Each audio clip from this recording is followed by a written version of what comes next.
শেখ সাদি রহমাতুল্লাহ একটি ঘটনা দিয়ে বুঝাইছে, একটা ঘটনা দিয়ে বুঝাইছে, একটা নদীর মধ্যে যদি একটি নৌকা চলে, একটি নদীর মধ্যে যদি একটা নৌকা চলে, নৌকার মধ্যে যদি হাজার হাজার মানুষ থাকে, একটা নৌকার মধ্যে যদি হাজার হাজার মানুষ যদি নৌকার মধ্যে উঠে, আর নৌকার মধ্যে যতগুলি মানুষ থাকে, নৌকা যখন নদীর মাঝখানে যাবে, ওই নৌকা যখন নদীর মাঝখানে যাবে, মাঝখানে যাওয়ার পরে নৌকার মধ্যে যে সমস্ত মানুষ হচ্ছে তাদের মধ্যে একজনে বলবে, ও ভাই আমাকে একটু পানি দেন, আমাকে একটু পানি দেন, আমার পানির পিপাসা লাগছে।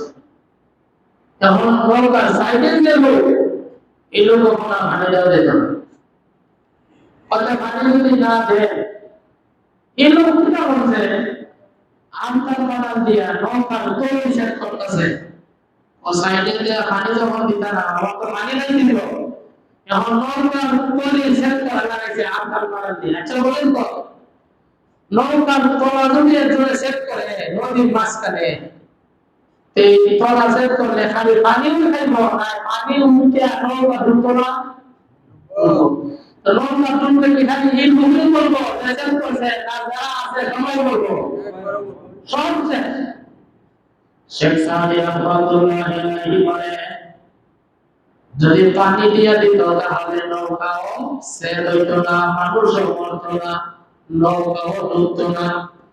একটা মানুষ যদি গুনাহ কাজে লিপ্ত হয়, আপনি যদি গুনার কাজ থেকে বাধা দেওয়ার ক্ষমতাটাকে তাকে বাধা দিয়ে ফিরিয়ে আনেন, আর যদি মনে করেন সে গুনাহ করবে আমার কি হইল, আমি বাধা না দিলে কি হইল, জানিয়ে রাখবে ওই লোকটা গুনাহ কইরা খাম কাজ করে যে পরিমাণ গুনাহ অর্জন করবে, আপনি বাধা দেওয়ার তো বাধা থাকার পরে আপনি বাধা যে দিচ্ছেন না, তার সম পরিমাণ খাম সর্বপরিমাণ গুনাহ আপনার আমলনামাও লেখা হইল। আলহামদুলিল্লাহ।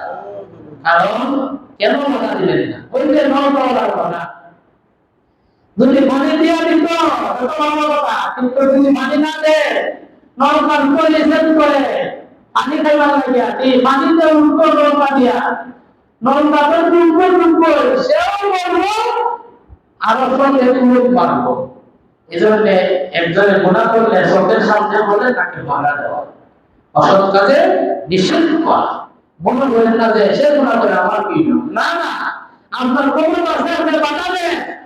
নবী রাসূলগণ তারা কি করছে, দুনিয়া তারা তারা যারা বুঝে না তাদেরকে বুঝাইছে, ভালো কাজের আদেশ দিয়েছে এবং মন্দ কাজ থেকে মানুষদেরকে বিরত রাখছে, মানুষদেরকে ফিরায় আনছে।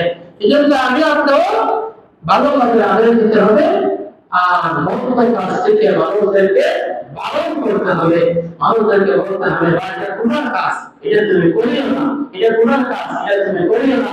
মানুষদেরকে বলতে হবে ভাই নামাজের সময় হয়ে গেছে, আসো নামাজটা পড়ি, আল্লাহর বিধান আমরা মানি, আল্লাহর হুকুম আমরা আদায় করি। এইভাবে সৎ কাজের আদেশ আর অসৎ কাজের নিষেধ যদি আমরা দিতে পারি, তাহলে আল্লাহ কি করবেন, ومن أحسن قولا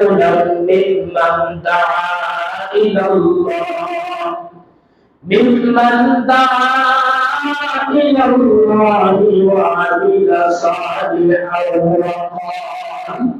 وقال إنني من المسلمين। তার চেয়ে ভালো লোক আর কে আছে যে মানুষদেরকে আল্লাহর দিকে ডাকে, যে মানুষদেরকে সৎ কাজের আদেশ দেয় এবং নিজেও আমল করে, মানুষদেরকে সৎ কাজের আদেশ দেয় এবং নিজেও আমল করে, এবং সে বলে আমি মুসলমানদের অন্তর্ভুক্ত। আল্লাহ তাআলা বলেন তার চেয়ে ভালো লোক আর কে আছে?